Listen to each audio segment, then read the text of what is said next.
I have great pleasure in welcoming His Excellency Narendra Modi, Prime Minister of the Republic of India. I invite him to address the General Assembly. नमस्कार साथियों. Good morning, friends. His Excellency Abdullah Shahid ji, His Excellency Mr. Abdullah आपको Shahid. अध्यक्ष पद संभालने की First of all, I would like to हार्दिक बधाई. warmly congratulate you on आपका अध्यक्ष assuming बनना the office of President of the सभी UNGA. विकासशील देशों Your becoming president और is a विशेषकर matter of pride for all developing small countries island developing and states के in लिए particular for small island गौरव की developing बात है. states. अध्यक्ष महोदय, Mr. President, गत 1.5 वर्ष से for the last 1.5 years, पूरा विश्व the world 100 has साल में been आई grappling सबसे with बड़ी the worst pandemic महामारी का it has सामना seen कर in 100 years. ऐसी भयंकर महामारी में I pay tribute जीवन to गंवाने all वाले those who have lost their lives सभी लोगों in को the deadly corona मैं pandemic, श्रद्धांजलि देता हूं और and परिवारों I के साथ express my condolences संवेदनाएं व्यक्त to करता हूं. their families. अध्यक्ष महोदय, Mr. President, मैं उस देश का I प्रतिनिधित्व कर रहा represent हूं a country जिसे that mother of is proud democracy का to be गौरव known हासिल. as the mother of democracy. लोकतंत्र की हमारी We have हजारों had वर्षों की a महान great परंपरा रही. tradition of democracy that goes back thousands of इस years. 15 अगस्त को On 15th of भारत ने August this year, अपनी आजादी के India entered 75वें the साल में प्रवेश 75th किया. year of its independence. हमारी विविधता Our diversity हमारे सशक्त लोकतंत्र is की the पहचान है. identity of our strong एक ऐसा democracy. देश It is a country जिसमें that has दर्जनों भाषाएं dozens हैं, of languages, सैकड़ों बोलियां हैं, hundreds of dialects, अलग अलग रहन सहन different खान पान. lifestyles and cuisines. ये vibrant This is democracy the का best बेहतरीन example of a उदाहरण है. vibrant democracy. ये भारत के लोकतंत्र की ताकत है. The strength of our एक democracy छोटा बच्चा is demonstrated जो by the कभी fact that a little एक boy रेलवे स्टेशन who के at टी one स्टॉल पर time used to help अपने his पिता father की मदद at करता his था, tea stall at the railway आज station is today चौथी बार addressing the भारत के United प्रधानमंत्री के तौर Nations पर General Assembly for the fourth time UNGA को as संबोधित Prime कर रहा Minister है. of India.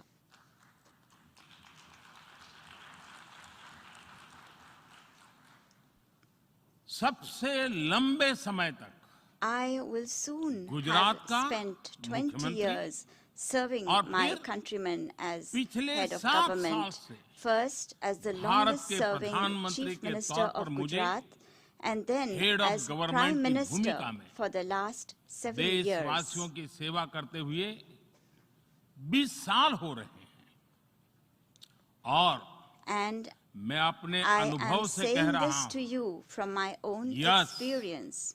Yes, democracy can deliver. democracy can deliver. Yes, Yes, democracy has democracy deliver. has delivered.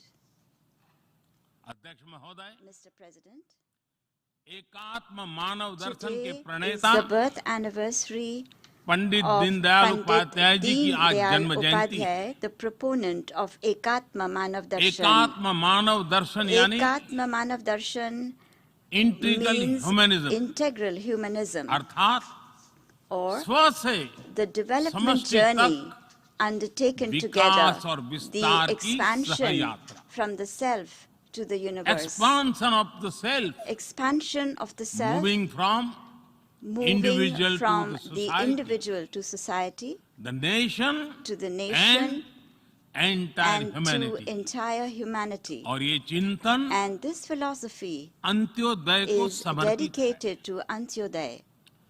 Antyodaya को आज की परिभाषा The में modern day where definition no one of is left behind कहा Antyodaya जाता है. is where no one is left इसी भावना behind. के साथ It is with this principle आज in mind that India integrated, today is moving equitable forward on the path of development की राह पर आगे बढ़ integrated, रहा है. equitable development. Vikas Our priority is सर्वसमावेशी that हो, development should be all-inclusive, सर्वस्पर्शी हो, all-pervasive, सर्वव्यापी हो, universal, सर्वपोषक and हो। one that nurtures all. यही हमारी प्राथमिकता है। बीते 7 वर्षों में During the last 7 years, Bharat में India has 43 brought crore over से ज्यादा लोगों को 430 million people बैंकिंग who व्यवस्था were से जोड़ा previously गया है, unbanked into जो the अब banking तक system. इससे वंचित थे।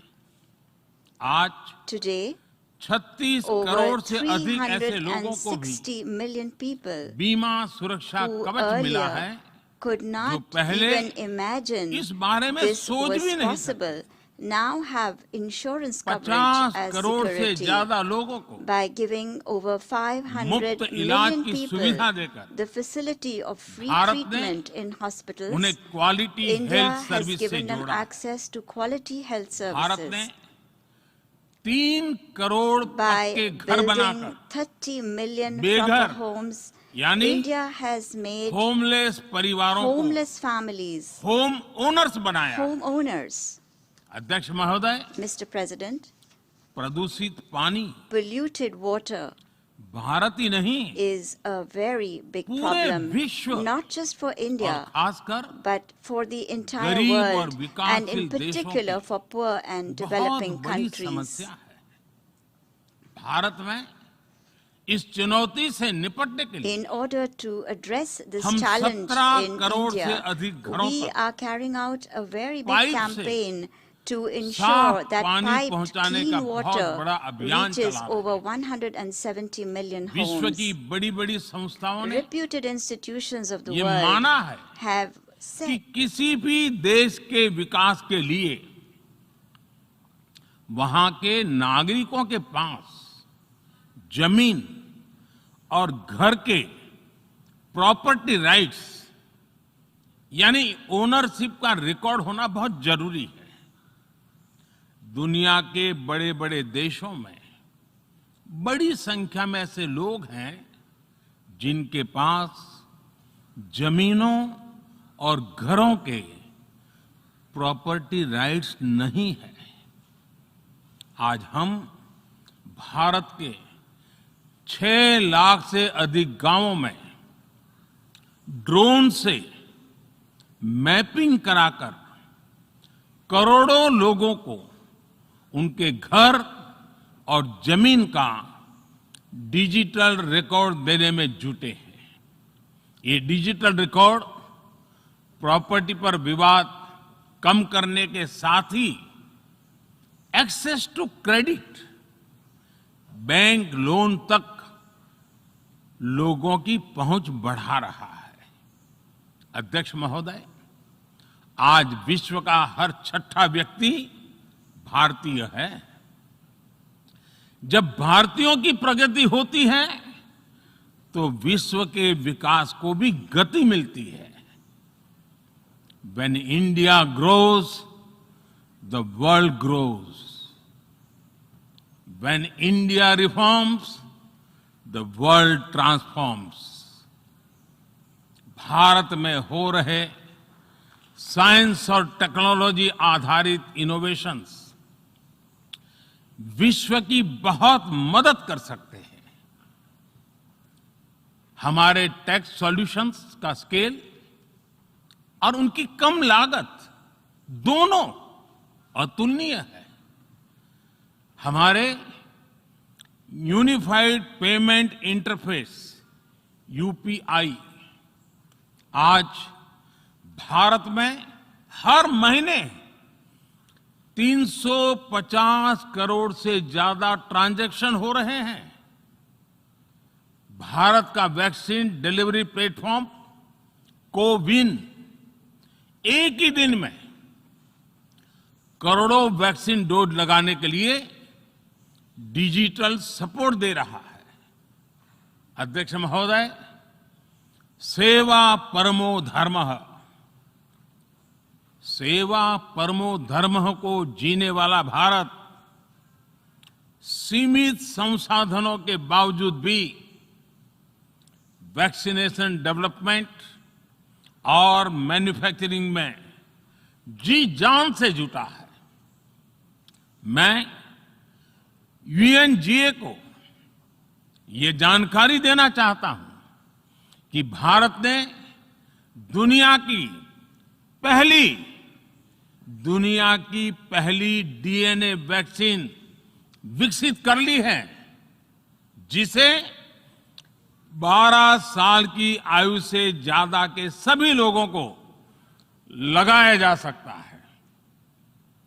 एक और mRNA वैक्सीन अपने डेवलपमेंट के आखिरी चरण में है।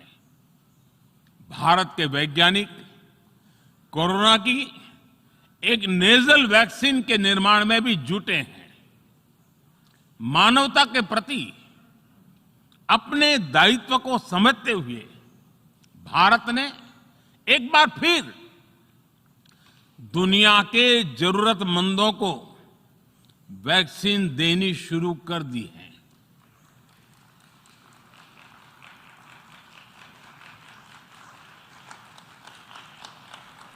मैं आज दुनिया भर के वैक्सीन मैन्युफैक्चरर्स को भी आमंत्रित करता हूं,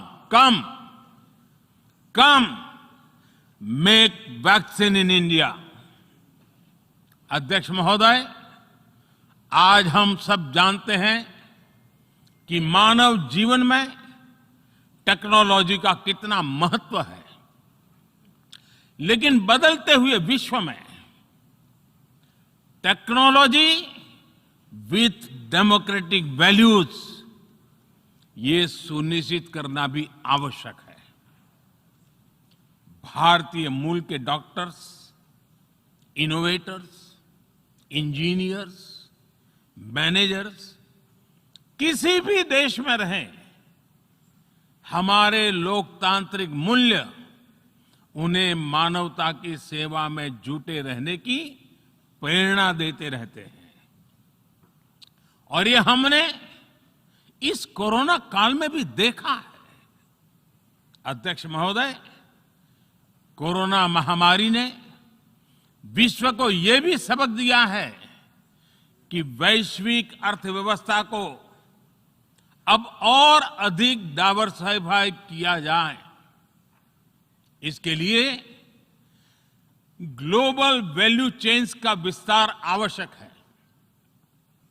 हमारा आत्मनिर्भर भारत अभियान इसी भावना से प्रेरित है।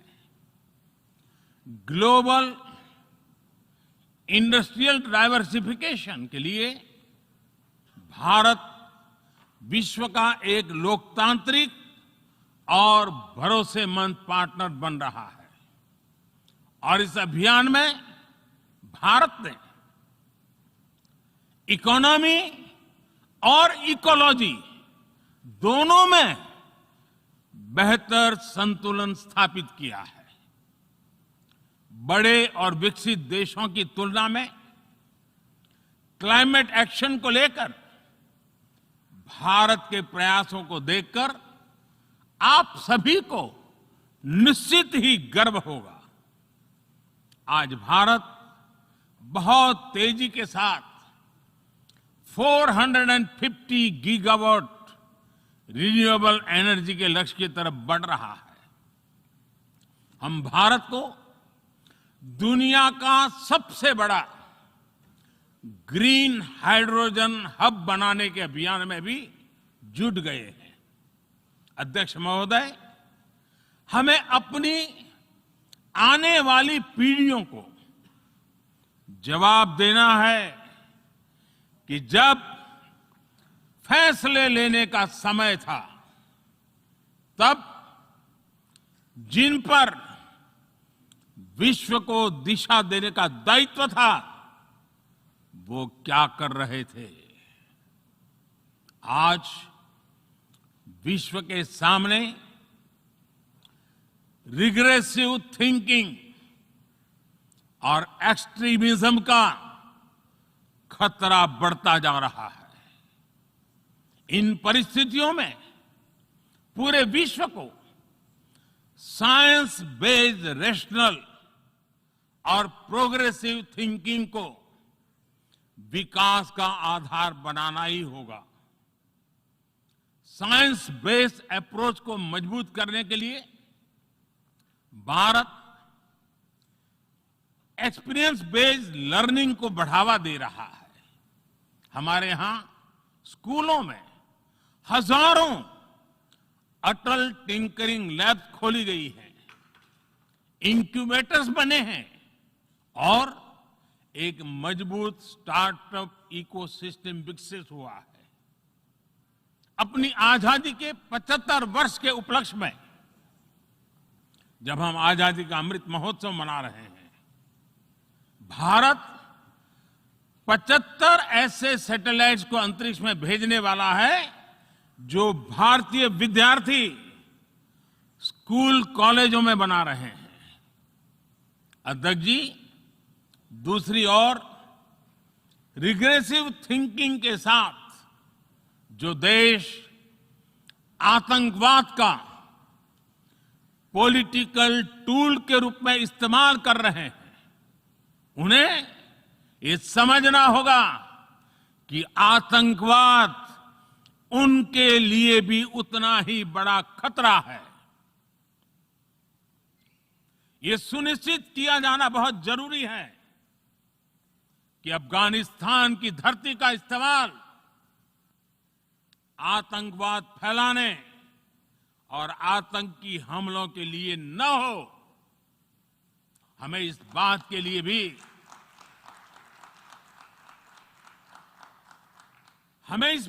लिए भी सतर्क रहना होगा कि वहां की नाजुक स्थितियों का कोई देश अपने स्वार्थ के लिए एक टूल की तरह इस्तेमाल करने की कोशिश न करें। इस समय अफगानिस्तान की जनता को,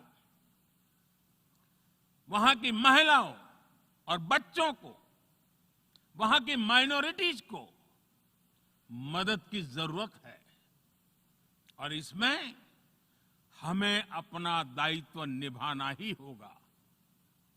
अध्यक्ष महोदय, हमारे समंदर भी हमारी साझी विरासत है, इसलिए हमें ये ध्यान रखना होगा कि ओशन रिसोर्सेज को हम यूज करें, एब्यूज नहीं। हमारे समंदर अंतर्राष्ट्रीय व्यापार की लाइफलाइन भी है। इन्हें हमें एक्सपांशन और एक्सक्लूजन की दौड़ से बचाकर रखना होगा। रूल बेस्ड वर्ल्ड ऑर्डर को सशक्त करने के लिए अंतर्राष्ट्रीय समुदाय को एक सुर में आवाज उठानी ही होगी।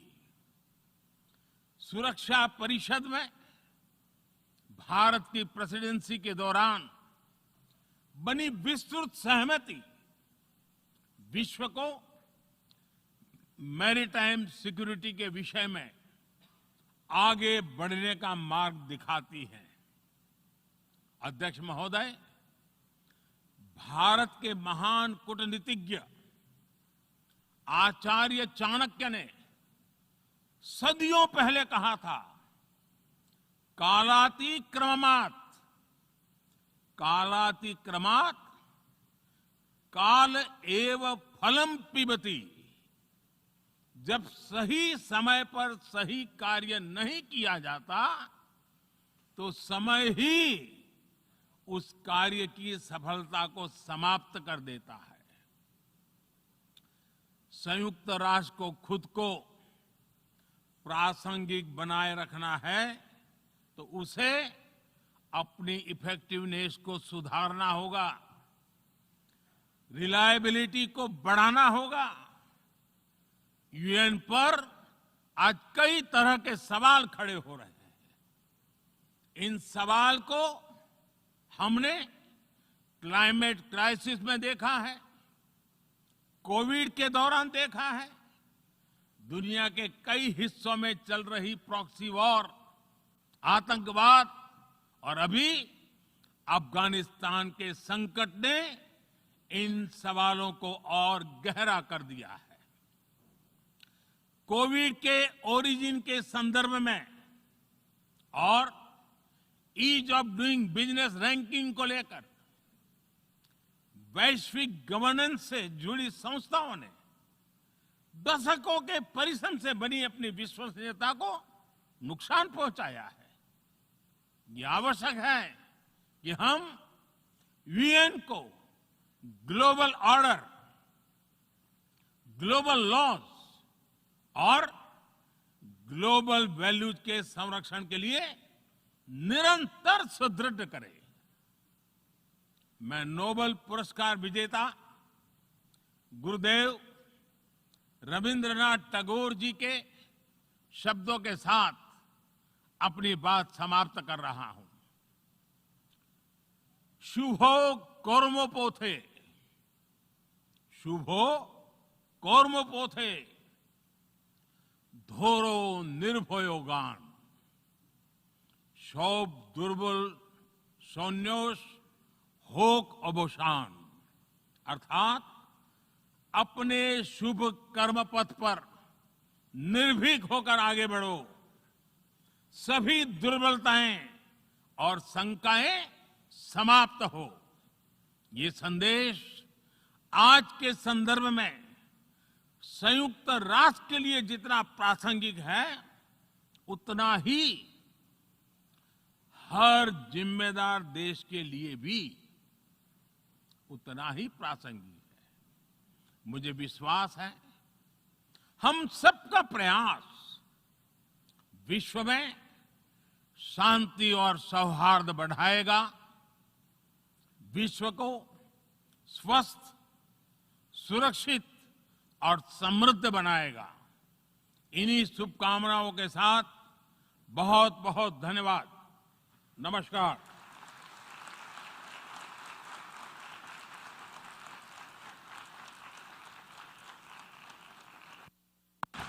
On behalf of the General Assembly, I wish to thank the Prime Minister of the Republic of India for the statement just made, and I request